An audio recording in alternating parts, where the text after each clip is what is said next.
அனைவருக்கும் வணக்கம். 7ஆம் வகுப்பு 2ஆம் பருவம் இயல் 2. இன்னைக்கு கேள்வி பதிலாக நம்ம படிக்க போகிறோம். உங்களுக்கு ஞாபகம் இருக்கான்னு பாருங்க. முதல் கேள்வி, காலத்தின் அருமையை கூறும் திருக்குறள் அதிகாரம்.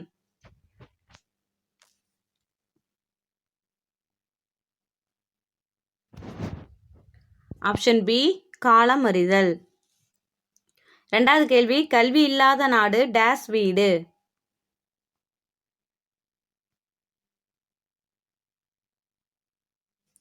ஆப்ஷன் ஏ, விளக்கில்லாத வீடு. மூன்றாவது கேள்வி, பள்ளி தலமனைத்தும் கோயில் செய்குவோம் என பாடியவர்.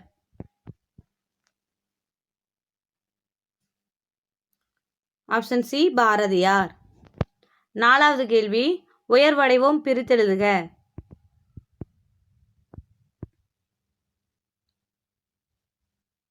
ஆப்ஷன் டி, உயர்வு கூட்டல் அடைவோம்.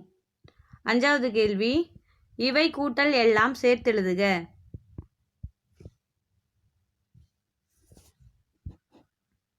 ஆப்ஷன் பி, இவை எல்லாம். ஆறாவது கேள்வி, கல்வியறிவு இல்லாதவன் விலங்கு என கூறியவர். Option B, Thiruvalluvar. ஏழாவது கேள்வி, இளமையில் கல் என்றவர்.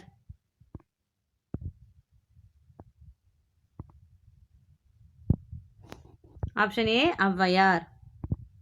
எட்டாவது கேள்வி, ஆ சொல்லின் பொருள் கூறுக.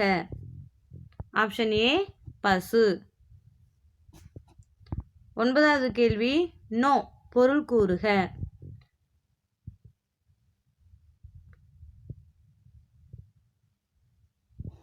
இதுக்கான பதில் ஆப்ஷன் ஏ, நோய். நோ அப்படின்னா நொந்து போயிருப்பாங்க, நோய் வந்தவங்க அப்படின்னு சொல்லியிருந்தோம். கா பொருள் கூறுக.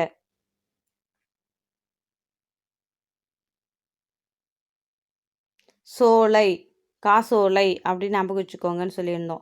11வது கேள்வி, நன்னூலின்படி தமிழின் ஓரெழுத்து ஒருமொழிச்சொல் எத்தனை?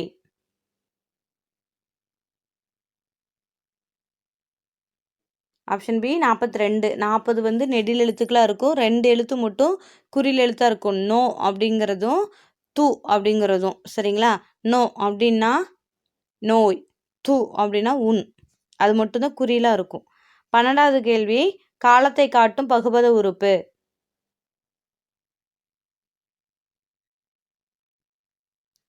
ஆப்ஷன் சி, இடைநிலை. 13வது கேள்வி, தன்னையும் முன்னால் இருப்பவரையும் அல்லாமல் மூன்றாம் அவரை குறிப்பது.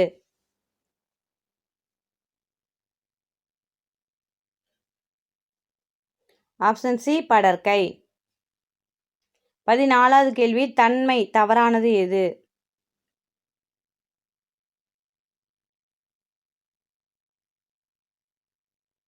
ஆப்ஷன் டி, நீவீர். நான், நாம், எம் அப்படிங்கிறதெல்லாம் தன்மையில் வரும். சரிங்களா? 15வது கேள்வி, லிட்ரஸி பொருள்.